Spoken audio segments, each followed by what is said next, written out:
गणित परिचय कक्षा 5 प्रश्नावली 56 का क्वेश्चन नंबर 8। क्वेश्चन नंबर 8 है, मुकेश ने 3 रुपया में 2 सेब की दर से 30 सेब तथा 2 रुपया में 3 सेब की दर से 30 सेब खरीद कर उन्हें 5 रुपया में 4 सेब की दर से बेच दिया। मुकेश के लाभ या हानि की गणना करें। ठीक है, देखिए क्या बोल रहा है क्वेश्चन। बोल रहा मुकेश ने 3 रुपया में 2 सेब की दर से, यानी 3 रुपया में 2 सेब, ठीक है, की दर से कितना सेब खरीदा? 30 सेब। फिर 2 रुपया में 3 सेब की दर से, पहला बार क्या किया? 3 रुपया में 2 सेब की दर से 30 सेब खरीदा। फिर अब इस बार 2 रुपया में 3 सेब की दर से 30 सेब खरीदा। और फिर क्या किया? 5 रुपया में 4 सेब की दर से सब सेब को बेच दिया। बोल रहा मुकेश को लाभ या हानि की गणना करिए। तो मुकेश को लाभ हुआ या हानि हुआ?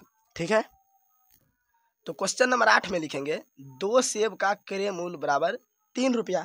ठीक है, पहले खरीदा 3 रुपया में 2 सेब की दर से 30 सेब, तो 2 सेब का क्रय मूल्य कितना गया? 3 रुपया। तो 1 सेब का क्रय मूल्य निकाल लेंगे, क्या हो जाएगा? 1 सेब का क्रय मूल्य बराबर 3/2 रुपया। ठीक है, जब 1 सेब का क्रय मूल्य निकालेंगे, 2 इधर भाग में आ जाएगा। फिर 3 रुपया में 2 सेब की दर से कितना खरीदा? 30 सेब, तो 30 सेब का क्रय मूल्य निकाल लेंगे, इसलिए 30 सेब का क्रय मूल्य बराबर 3/2 गुना 30 रुपया हो जाएगा। और 2 से 30 कट जाएगा 15 बार में, 15 तिया 45 रुपया। तो 30 सेब का क्रय मूल्य निकल गया 45 रुपया। तथा 3 सेब का क्रय मूल्य बराबर 2 रुपया। फिर से खरीदा था 2 रुपया में 3 सेब की दर से, तो 3 सेब का क्रय मूल्य हो गया 2 रुपया। तो इसमें भी 1 सेब का क्रय मूल्य निकाल लेंगे। 1 सेब का क्रय मूल्य तो हो जाएगा 2/3 रुपया। 3 इधर भाग में आ जाएगा बराबर की साइड। तो फिर 30 सेब का क्रय मूल्य निकालेंगे, इसलिए 30 सेब का क्रय मूल्य बराबर 2/3 गुना 30। फिर इसको कटाएंगे 3 का से, 3 का 3, 3 दही 30, तो 10 दूनी 20, कितना गया? 20 रुपया। ठीक है, तो पहले बार जो खरीदा 30 सेब का क्रय मूल्य निकल गया 45 रुपया। फिर दूसरी बार खरीदा तो 30 सेब का क्रय मूल्य निकल गया 20 रुपया। तो टोटल 60 सेब खरीद लिया। पहले बार 30 सेब, फिर दूसरी बार 30 सेब, तो पहला बार में 45 रुपया, दूसरी बार में 20 रुपया। तो 60 सेब का क्रय मूल्य निकाल लेंगे, दोनों को जोड़ देंगे, तो लिखेंगे अतः 60 सेब का क्रय मूल्य बराबर, तो पहली बार 30 सेब का क्रय मूल्य कितना था? 45। फिर दूसरी बार 30 सेब का क्रय मूल्य 20 रुपया था, तो 60 सेब हो गया, दोनों को जोड़ देंगे तो 65 रुपया हो जाएगा। फिर क्या है? अब 4 सेब का विक्रय मूल्य बराबर 5 रुपया। फिर क्या किया था कि 5 रुपया में 4 सेब की दर से बेच दिया था, यानी 5 रुपया में 4 सेब बेचा था। ठीक है, तो 4 सेब का विक्रय मूल्य कितना गया? 5 रुपया। तो 1 सेब का पहले विक्रय मूल्य निकाल लेंगे, तो 1 सेब का विक्रय मूल्य बराबर क्या हो जाएगा? 5/4 रुपया। ठीक है, टोटल कितना सेब खरीदा था? 60 सेब खरीदा था, तो 60 सेब को बेचना है, तो लिखेंगे इसलिए 60 सेब का विक्रय मूल्य बराबर, 60 सेब का विक्रय मूल्य बराबर क्या हो जाएगा? 5/4 गुना 60। ठीक है, इसको कटाएंगे 4 से, 15 चौकी 60 कट जाएगा, तो क्या हो गया? 15 पचे 75 रुपया। ठीक है, तो 60 सेब का विक्रय मूल्य कितना निकल गया? 75 रुपया। और 60 सेब का क्रय मूल्य 65 रुपया। ठीक है, तो पूछ रहा मुकेश को लाभ हुआ या हानि। तो देखिए क्रय मूल्य कितना? 65 रुपया, और विक्रय मूल्य कितना है? 75 रुपया। खरीदा है 65 रुपया में, बेच रहा है 75 रुपया में, तो लाभ हो रहा है। तो लाभ बराबर सूत्र लगाएंगे, लाभ बराबर क्या हो जाएगा? विक्रय मूल्य माइनस क्रय मूल्य। तो विक्रय मूल्य कितना है? 75 रुपया माइनस क्रय मूल्य। क्रय मूल्य कितना है? 65 रुपया। यहाँ पे लिखेंगे 65 रुपया। ठीक है, तो 75 में से 65 घटाएंगे, 10 बचेगा, 10 रुपया हो गया। ठीक है, तो लाभ कितना हो गया? 10 रुपया। ठीक है, तो लिखेंगे अतः मुकेश को 10 रुपया का लाभ हुआ। तो आंसर क्या हो गया? 10 रुपया। ठीक है, लाभ हुआ 10 रुपया। अब देखिए क्वेश्चन नंबर 9 क्या है। बोला गायत्री ने 2 रुपया प्रति आम की दर से 50 आम खरीदा, जिसमें 6 आम सड़ा निकल गया। 10 रुपया लाभ के लिए गायत्री को शेष आम को किस दर से बेचना होगा। ठीक है, तो गायत्री ने 2 रुपया प्रति आम की दर से, ठीक है, यानी 2 रुपया में 1 आम, तो कितना खरीदा 50 आम, जिसमें से 6 आम सड़ा निकल गया। तो 10 रुपया लाभ के लिए उसे कितना में बेचना होगा, ठीक है। तो लाभ दे दिया है 10 रुपया। तो क्वेश्चन नंबर 9 में लिखेंगे 1 आम का क्रय मूल्य बराबर 2 रुपया, क्योंकि 2 रुपया में प्रति आम की दर से 50 आम खरीदा, प्रति आम यानी 1 आम 2 रुपया में खरीदा, तो 1 आम का क्रय मूल्य कितना हो जाएगा 2 रुपया। तो 1 आम का क्रय मूल्य 2 रुपया है और इस तरह 50 आम खरीदा, ठीक है, 2 रुपया की दर से, तो 50 आम का क्रय मूल्य क्या हो जाएगा 2 गुना 50 रुपया, कितना होगा 100 रुपया हो गया, ठीक है। तो 50 आम का क्रय मूल्य हो गया 100 रुपया, ठीक है। 2 रुपया प्रति आम की दर से 50 आम खरीदा, ठीक है, तो 50 आम का क्रय मूल्य हो जाएगा 100 रुपया। और क्या दिया होता है सड़े हुए आम की संख्या कितना 6, ठीक है, कितना था सड़ा हुआ आम 6 था। तो अब शेष बचे आम की संख्या, ठीक है, तो कितना आम खरीदा 50 आम, उसमें से 6 सड़े निकल गए, तो उसमें से घटा देंगे 50 में से, 50 में से 6 घटाएंगे तो कितना बचेगा 44, ठीक है। तो सही आम कितना बच गया 44, 6 सड़ा हुआ था और खरीदा हुआ था 50 आम, तो 50 में सड़े हुए आम की संख्या को घटा देंगे तो बच जाएगा 44 आम, ठीक है। अब लिखेंगे प्रश्न से, ठीक है, प्रश्न से लाभ कितना दिया हुआ है, लाभ बराबर दिया हुआ है 10 रुपया, लाभ बराबर 10 रुपया दिया हुआ है। तो बोल रहा है गायत्री को शेष आम किस दर से बेचना होगा, तो विक्रय मूल्य पूछ रहा है, ठीक है। तो विक्रय मूल्य बराबर सूत्र क्या होता है लाभ के लिए, जब लाभ दिया हुआ रहता है तो विक्रय मूल्य बराबर सूत्र होता है क्रय मूल्य प्लस लाभ, क्रय मूल्य प्लस लाभ, ठीक है। यहाँ पर देखिए सूत्र दिया हुआ है विक्रय मूल्य बराबर क्रय मूल्य प्लस लाभ, लाभ होने पर, ठीक है। तो क्वेश्चन में लाभ दिया हुआ था 10 रुपया, तो सूत्र लगाएंगे विक्रय मूल्य बराबर क्रय मूल्य प्लस लाभ। तो क्रय मूल्य कितना है 100 रुपया, ठीक है, क्रय मूल्य 100 रुपया और लाभ दिया हुआ है 10 रुपया, ठीक है। तो कितना हो गया विक्रय मूल्य 100 और 10 जोड़ेंगे तो 110 रुपया हो गया, ठीक है। तो ये 50 आम का विक्रय मूल्य निकल गया, ठीक है, 50 आम का विक्रय मूल्य निकल गया 110 रुपया। तो क्वेश्चन में बोल रहा है शेष आम को किस दर से बेचना होगा, ठीक है, किस दर से यानी प्रति आम को बोल रहा है। तो यहाँ पर 50 आम का विक्रय मूल्य निकला हुआ है, ठीक है, तो उसमें से 6 आम सड़ा हुआ था, तो 44 आम का निकालना होगा, ठीक है। शेष आम को किस दर से बेचना होगा बोल रहा है, यानी प्रति आम को निकालने के लिए बोल रहा है। तो लिखेंगे शेष आम को बेचने का दर क्या हो जाएगा विक्रय मूल्य बटे शेष आम, शेष आम को बेचने का दर, ठीक है, पूछा है शेष आम को किस दर से बेचना होगा। तो क्या करेंगे विक्रय मूल्य में भाग दे देंगे शेष आम से, ठीक है, तो जो बचा आम उसका दर निकल जाएगा।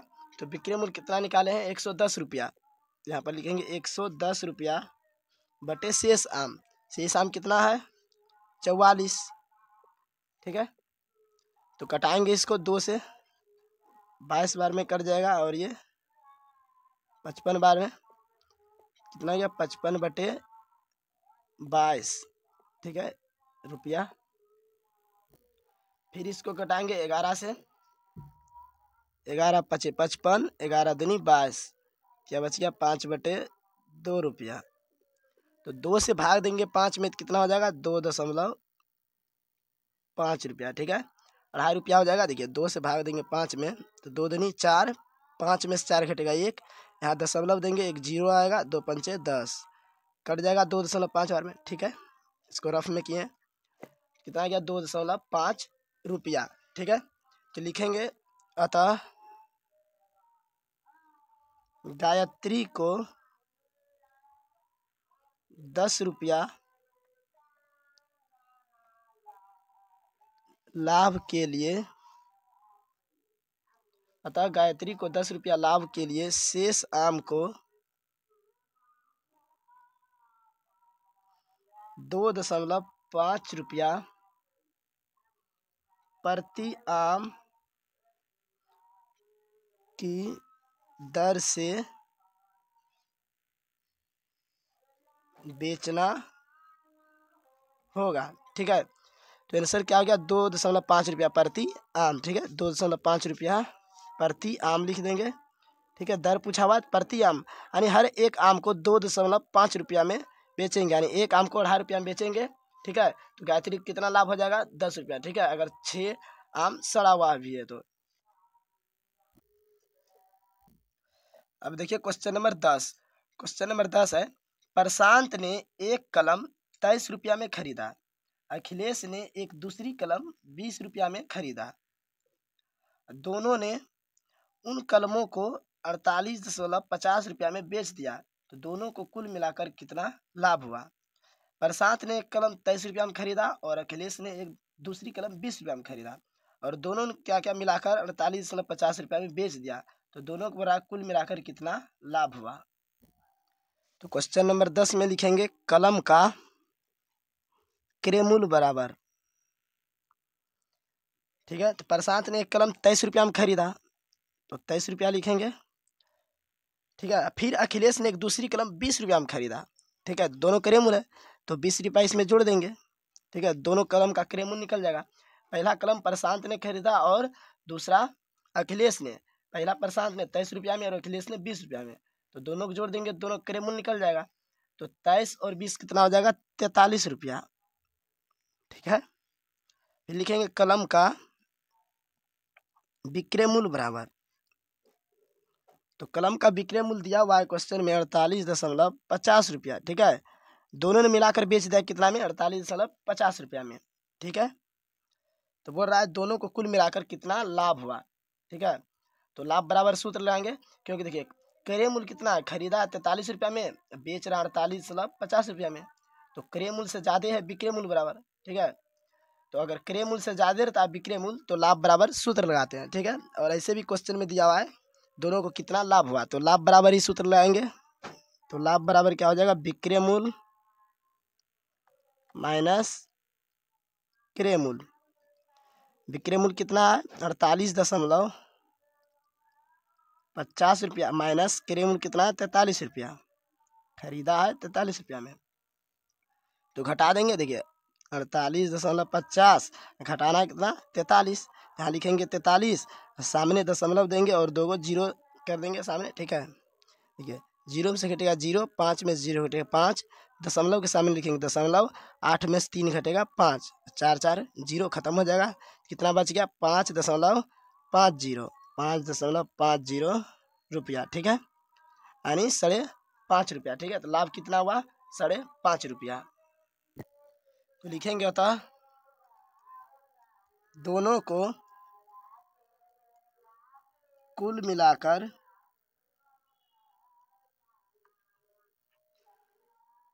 5.5 रुपया का लाभ हुआ। आंसर हो गया। ठीक है, अब क्वेश्चन नंबर 11 देखिए, और बिमला ने एक स्वेटर 385.50 रुपया में खरीद कर पाया कि उसका आकार छोटा है, उसने उसे 375 रुपया में बेच दिया, तो बिमला को कुल कितनी हानि हुई। ठीक है, तो बिमला ने एक स्वेटर खरीदा इतना रुपया में और उसे छोटा हो गया, तो उसने बेच दिया कितना में, 375 रुपया में, तो बोला बिमला को कितनी हानि हुई। तो क्वेश्चन नंबर 11 में लिखेंगे स्वेटर का क्रय मूल्य। स्वेटर का क्रय मूल्य बराबर कितना हो जाएगा, 385.50 रुपया। ठीक है, और स्वेटर का विक्रय मूल्य, और स्वेटर का विक्रय मूल्य बराबर कितना, 375 रुपया में। ठीक है, खरीदा इतना में और बेच दिया इतना में, तो बराबर कितना हानि हुआ। ठीक है, तो क्रय मूल्य देखिए विक्रय मूल्य से ज़्यादा है। ठीक है, ऐसे भी हानि हो रहा था, हानि बराबर सूत्र लगाएंगे। हानि बराबर क्या हो जाएगा, क्रय मूल्य माइनस विक्रय मूल्य। ठीक है, क्रय मूल्य माइनस विक्रय मूल्य, तो क्रय मूल्य कितना, 385.50 रुपया माइनस विक्रय मूल्य 375 रुपया, तो घटा देंगे। देखिए 385.50 में कितना घटाएंगे, 375। ठीक है, 0 5 रह जाएगा। देखिए 5 में से 5 घटेगा 0, 8 में से 7 घटेगा 1, 3 3 खत्म हो जाएगा। कितना बचा, 10.50 रुपया, यानी 10.5 रुपया। तो हानि कितना हो गया, 10.5 रुपया। ठीक है, लिखेंगे अतः विमला को 10.5 रुपया हानि हुआ। ठीक है, हानि कितना हुआ, 10.5 रुपया का। अब देखिए क्वेश्चन नंबर 12 है, एक वस्तु को 50 रुपया में खरीद कर 7 रुपया खर्च करके उसे रंग दिया गया। 8 रुपया लाभ के लिए उस वस्तु को कितना में बेचना होगा। ठीक है, तो एक वस्तु 50 रुपया में खरीदा और 7 रुपया रंग करने में खर्च कर दिया। बराबर 8 रुपया लाभ के लिए उस वस्तु को कितना में बेचना होगा। ठीक है, तो विक्रय मूल्य बराबर पूछ रहा है उस वस्तु का। तो क्वेश्चन नंबर 12 में लिखेंगे, वस्तु का क्रय मूल्य बराबर कितना खरीदा, कितना रुपया में, 50 रुपया में। ठीक है, और उस वस्तु को रंगाई करने में कितना खर्च किया है, 7 रुपया। ठीक है, तो इसी में जोड़ेंगे, क्रय मूल्य में ही 7 रुपया जोड़ेंगे, क्योंकि उस वस्तु पर ही 7 रुपया खर्च किया है। ठीक है, रंग करने में, तो उस वस्तु में ही खर्च हुआ है, तो दोनों को जोड़ेंगे। तो 50 और 7 कितना हो जाएगा, 57 रुपया। ठीक है, तो टोटल वस्तु क्रय मूल्य कितना हो गया, 57 रुपया। ठीक है, खरीदा है 50 में और 7 रुपया रंगाई करने में खर्च कर दिया, तो उसी वस्तु पे खर्च हुआ है, इसलिए दोनों को जोड़ देंगे। और लाभ कितना दिया हुआ है, 8 रुपया। बरा 8 रुपया लाभ के लिए उसे कितना में बेचना होगा, तो लाभ दिया हुआ 8 रुपया बरा। ठीक है, तो विक्रय मूल्य पूछ रहा है और लाभ हो रहा है। ठीक है, तो विक्रय मूल्य बराबर फार्मूला क्या हो जाएगा, क्रय मूल्य प्लस लाभ। लाभ होने पर ही फार्मूला होता है, विक्रय मूल्य बराबर क्रय मूल्य प्लस लाभ। ठीक है, ये खरीदा इतना में और लाभ हो रहा है इतना रुपया, तो विक्रय मूल्य निकालने के लिए क्या करेंगे, दोनों को जोड़ देंगे, तो पता चल जाएगा कितना में बेचे हैं, क्योंकि इतना क्रय मूल्य खर्च बैठा हुआ और लाभ इतना हुआ। ठीक है, ये अलग है और ये अलग है, तो दोनों को जोड़ेंगे तो पता चल जाएगा विक्रय मूल्य। तो क्रय मूल्य कितना है, 57 रुपया प्लस लाभ 8 रुपया। तो 57 8 कितना हो जाएगा, 8 7 15 5 बाकी 1 5 1 6, तो 65 रुपया हो गया। ठीक है, विक्रय मूल्य कितना हो गया, 65 रुपया। तो लिखेंगे अतः उस वस्तु को 8 रुपया लाभ के लिए, अतः उस वस्तु को 8 रुपया लाभ के लिए 65 रुपया में बेचना होगा। ठीक है, जब उस वस्तु को 65 रुपया में बेचेगा तब कितना, 8 रुपया का लाभ होगा। ठीक है, तो विक्रय मूल्य निकल गया 65 रुपया, आंसर हो गया 65 रुपया। अब देखिए क्वेश्चन नंबर 13। क्वेश्चन नंबर 13 है, एक मकान को इतना रुपया में खरीद कर इतना रुपया उसकी मरम्मती में खर्च किया गया और इतना रुपया लाभ के लिए उसे कितना में बेचना होगा। देखिए एक मकान को इतना रुपया में खरीद कर, ठीक है, इतना रुपया में एक मकान खरीदा और उस मकान की मरम्मत में इतना रुपया खर्च कर दिया, यानी घर को ठीक करने में। ठीक है, तो बोल रहा है इतना रुपया लाभ के लिए उसे कितना में बेचना होगा। ठीक है, तो क्वेश्चन नंबर 13 में लिखेंगे, मकान का क्रय मूल्य बराबर, तो कितना मकान खरीदा, 2,65,750 रुपया, 2,65,750 रुपया। ठीक है, और मकान को मरम्मत करने में कितना खर्च हुआ, 1,15,000, 1,15,000 रुपया। ठीक है, तो इसी में जोड़ेंगे क्रय मूल्य में ही। ठीक है, क्योंकि खरीदा मकान इतना में और उस मकान को ठीक करने में इतना रुपया खर्च हो गया। ठीक है, तो मकान पर ही इतना रुपया खर्च किया है, तो जोड़ेंगे मकान में ही, तो क्रय मूल्य में जोड़ेंगे तो टोटल क्रय मूल्य आ जाएगा। ठीक है, तो जोड़ेंगे तो कितना आ जाएगा, देखिए 0 0 0 हो जाएगा, फिर ये 0 और ये 5 तो 5 हो जाएगा, और ये 0 7 तो 7 हो जाएगा। ठीक है, फिर 5 और 5 कितना हो जाएगा, 10 के 0 बाकी 1 और 1 और छो कितना हो जाएगा 7, 7 एक बाकी था 8 और 1 2 3, तो 3,80,750 रुपया। ठीक है, तो टोटल मकान का क्रय मूल्य कितना हो गया 3,80,750 रुपया। ठीक है, तो बोल रहा है 50,000 लाभ के लिए उसे कितना में बेचना होगा, तो लाभ बराबर दिया हुआ है 50,000। ठीक है, लाभ बराबर कितना दिया है 50,000, तो विक्रय मूल्य बराबर सूत्र लगाएंगे, क्या हो जाएगा क्रय मूल्य प्लस लाभ। ठीक है, मान लीजिए एक मकान पर इतना रुपया खर्च बैठा और लाभ इतना हुआ है, तो विक्रय मूल्य निकालने के लिए क्या करेंगे, दोनों को जोड़ देंगे तो विक्रय मूल्य पता चल जाएगा कि कितना में बेचना होगा। ठीक है, तो देखिए 3,80,750 रुपया अब प्लस लाभ कितना दिया हुआ है 50,000। ठीक है, तो दोनों को अब जोड़ देंगे। ठीक है, तो यहाँ पर देखिए 1 2 3 4 जीरो, तो 1 2 3 4 अंक तक ऐसे ही लिखा जाएगा। ठीक है, क्योंकि जीरो में जोड़ेंगे जितना है उतना ही रह जाएगा, तो 0 5 7 0, 4 अंक तक ऐसे ही लिख देंगे। बच गया क्या 5 और 8, तो 8 5 कितना आ जाएगा 13 का 3 बाकी 1, 3 अकेला बच गया, 3 1 4, तो जोड़ेंगे तो हो जाएगा 4,30,750 रुपया। ठीक है, तो मकान पर खर्च बैठा इतना और लाभ इतना के लिए कितना बेचना होगा 4,30,750 रुपया में। ठीक है, तो लिख लेंगे अतः 50,000 रुपया लाभ के लिए मकान को 4,30,750 रुपया में बेचना होगा, तो आंसर हो गया इतना रुपया। ठीक है, विक्रय मूल्य निकल गया। अब 14 नंबर देखिए, एक टीवी सेट 12,560 रुपया में खरीदा गया तथा उसे लाने में 40 रुपया खर्च हो गया, तो 400 रुपया लाभ पर उसे कितना में बेचना होगा। ठीक है, 400 रुपया लाभ पर उसे कितना में बेचना होगा, तो एक टीवी सेट ने 12,560 रुपया में खरीदा और उस टीवी को लाने में 40 रुपया खर्च हो गया, तो बोल रहा 400 लाभ के लिए उसे कितना में बेचना होगा। ठीक है, तो चलिए क्वेश्चन नंबर 14 को भी सॉल्व करते हैं। तो क्वेश्चन नंबर 14 में लिखेंगे टीवी का क्रय मूल्य, टीवी क्रय मूल्य कितना है, कितना में खरीदा 12,560 रुपया में।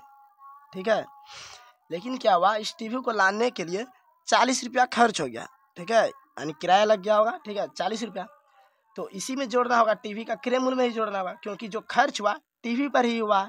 ठीक है, अगर इसको नहीं जोड़ेंगे तो घाटा लग जाएगा, तो इसको भी इसी में जोड़ना होगा।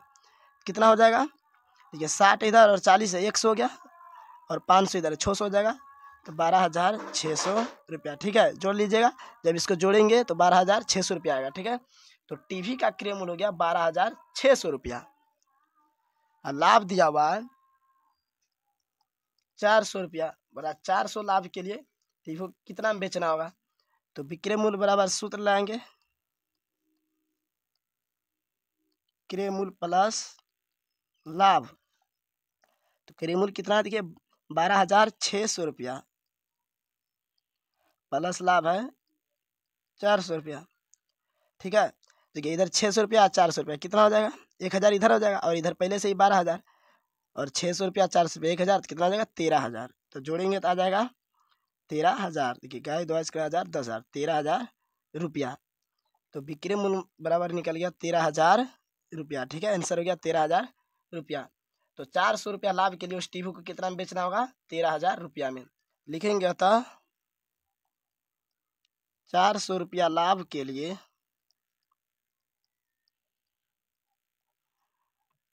उस टीवी को